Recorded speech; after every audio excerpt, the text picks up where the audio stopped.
Hello नमस्कार आदाब में भी दोस्तों, आज की खबरों का डोज थोड़ा हैवी है। कहीं कौवा झूठ बोलने वालों को काट रहा है तो कहीं भगवान राम खुद रोड शो में नजर आ रहे हैं। दोस्तों, एक तरफ देश में बुलेट ट्रेन के सपने दिखाए जा रहे हैं तो दूसरी तरफ लोग जनरल डिब्बे में खतरों के खिलाड़ी बने हुए हैं। दोस्तों, आज बात होगी उस पवित्र पेन की जिससे वोट डाले जा रहे हैं और उस मानसून की जो इस बार वक्त से पहले आपकी खिड़की खटखटाने वाला है। दोस्तों, पॉलिटिक्स, पैसा और पब्लिक का प्रेशर सब कुछ मिलेगा आज के इस एपिसोड में। तो चलिए शुरुआत करते हैं उस खबर से जिसने राजनीति के गलियारों में काव काव मचा दी है। दोस्तों, याद है 2023 का वो बीजेपी दिल्ली का पोस्ट जिसमें राघव चड्ढा के सिर पर कौवा मंडरा रहा था और कैप्शन था कि झूठ बोले कौवा काटे। भाई साहब, भविष्यवाणी सच हो गई। 24 अप्रैल 2026 को राघव चड्ढा और उनके 6 साथी आम आदमी पार्टी छोड़कर बीजेपी में शामिल हो गए। अब अभिषेक शर्मा मजे ले रहे हैं कि बीजेपी ने इन्हें पहले ही पहचान लिया था।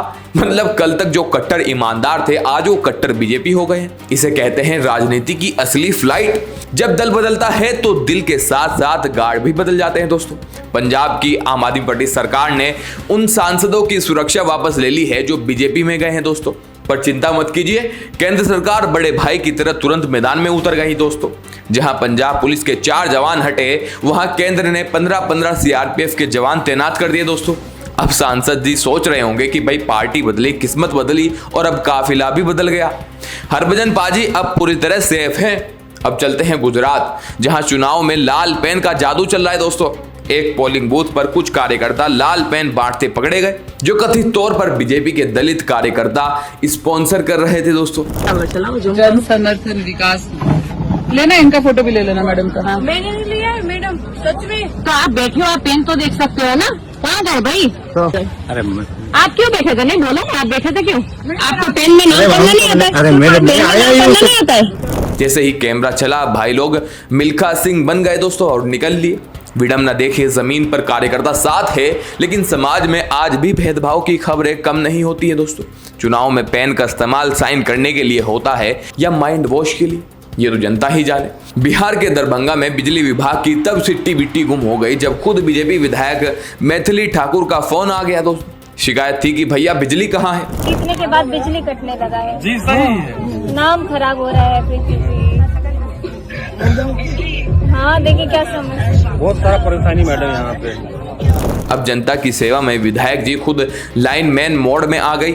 उम्मीद है इस फोन के बाद दरभंगा के लोगों की किस्मत और घर की लाइट दोनों चमक उठेगी। दोस्तों, पश्चिम बंगाल के नदिया में नितिन नवीन के रोड शो में साक्षात प्रभु प्रकट हो गए। दोस्तों, मतलब कलाकार राम, लक्ष्मण और माता सीता के वेश में नजर आए। दोस्तों, वीडियो ऐसा वायरल हुआ कि लोग पूछ रहे हैं ये रैली है या रामायण का मंच। खैर, चुनाव में वोट के लिए तो सब कुछ जायज हो जाता है। दोस्तों, चाहे वो भक्ति हो या शक्ति। गर्मी से जल रहे लोगों के लिए एक ठंडी खबर है। यूरोपियन एजेंसी कह रही है कि मॉनसून इस बार सुपर फास्ट मोड में है। 15 से 25 मई के बीच अंडमान और महीने के अंत तक केरल में झमाझम बारिश शुरू हो जाएगी। अल नीनो इस बार थोड़ा शांत है तो उम्मीद है कि पसीने वाले दिनों से जल्दी छुटकारा मिलेगा। पेट्रोल के शौकीनों, अब तेल में भी ज्यादा अल्कोहल यानी एथेनॉल मिलने वाला है। E20 के बाद सरकार अब E25 लाने की तैयारी में है। दिल्ली, NCR, मुंबई जैसे बड़े शहरों में इसका पायलट प्रोजेक्ट शुरू हो चुका है। दोस्तों, सरकार का इरादा नेक है कि पर्यावरण बचाना है, पर भाई हमारी गाड़ियों के इंजन का क्या होगा? इसके लिए गाड़ी भी तो वैसी ही होनी चाहिए, E25 वाली। फिलहाल ये सिर्फ कुछ खास शहरों के लिए है। उत्तर प्रदेश के रेलवे स्टेशन की ये तस्वीरें देख लीजिए। ये किसी मेले की नहीं बल्कि होमगार्ड भर्ती की परीक्षा देने आए युवाओं की भीड़ है। दोस्तों, इसे कहते हैं 6th लार्जेस्ट इकोनॉमी का ग्राउंड रियलिटी।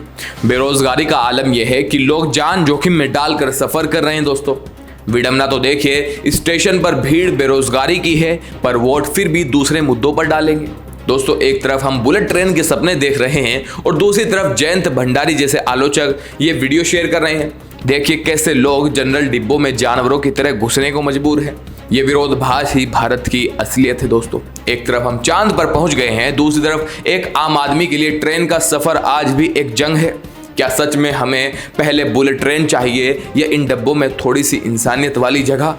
इसी रेल के सफर से जुड़ी एक और तस्वीर दिल दहला देती है। दोस्तों, एक माँ और उसका मासूम बच्चा ट्रेन के दरवाजे के पास फर्श पर बैठकर सफर कर रहे हैं दोस्तों। क्या दुनिया की टॉप 20 इकोनॉमी की इंसानी जिंदगी की इतनी ही कीमत है? ये तस्वीर बताती है कि हम शायद उस बच्चे को एक सुरक्षित भविष्य देने में फेल हो रहे हैं दोस्तों। इकोनॉमी के आंकड़े चमक रहे हैं, पर इन आंखों की चमक शायद गरीबी ने छीन ली है। अब थोड़ा हिसाब किताब की बात करते हैं। सरकारी ऑडिट संस्था CAG ने मोदी सरकार को आड़े हाथों लिया है। सवाल है कि 54,282 करोड़ रुपए कहां गए? ये कोई छोटी मोटी रकम नहीं है दोस्तों। CAG ने इस अघोषित खर्च पर कड़ी आलोचना की है। अब देखना यह है कि इस जादुई खर्चे का जवाब सरकार संसद में कैसे देती है, या फिर यह भी पुरानी फाइलों की तरह कहीं दब जाएगा दोस्तों। इंसानों के बाद अब जरा बेजुबानों का दर्द देखिए। एक वीडियो वायरल हो रहा है जहां एक हाथी अपनी जान की परवाह किए बिना एक JCB मशीन के सामने खड़ा हो गया। क्यों? क्योंकि वो उस जंगल को बचाना चाहता है जिसे वो अपना घर कहता है। सरकार और बड़ी कंपनियां विकास के नाम पर जंगलों का सफाया करने में तुली है।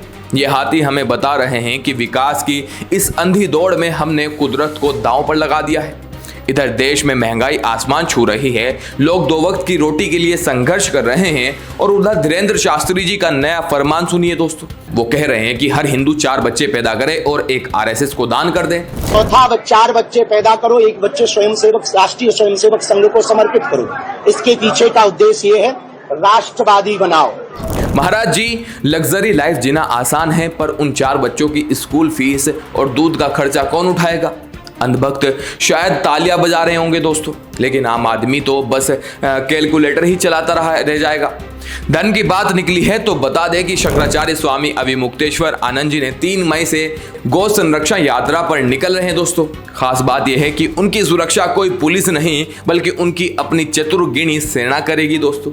और लखनऊ में उनके स्वागत के लिए 2 लाख से ज्यादा लोगों की अक्षौहिणी सेना तैयार है दोस्तों। मेरठ में इसकी पूरी प्लानिंग हो चुकी है। धर्म और सेना का ये मेल वाकई दिलचस्प होने वाला है दोस्तों। अंत में एक ऐसी खबर जो समाज को शर्मसार कर देती है।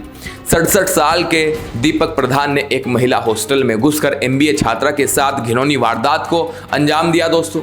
अफसोस की बात यह है कि कई बड़े मीडिया हाउस इस नाम को हेडलाइन में दिखाने से कतरा रहे हैं दोस्तों। जी हाँ, अडानी का ये चैनल देख लीजिए। क्या अपराधियों का भी कोई धर्म या पॉलिटिकल कनेक्शन होता है जो नाम छिपाए जाते हैं? न्याय की उम्मीद में उस छात्र की चीख शायद सिस्टम के कानों तक पहुंचे। तो दोस्तों, ये थी आज की वो 15 खबरें जो आपको जानना जरूरी थी। कहीं राजनीति का सरगस है तो कहीं आम आदमी की बेबसी। आपको क्या लगता है, क्या बुलेट ट्रेन से पहले हमें इन जनरल डिब्बों की हालत सुधारनी चाहिए, या फिर 4 बच्चे पैदा करने वाली सलाह आपको सही लगी है दोस्तों?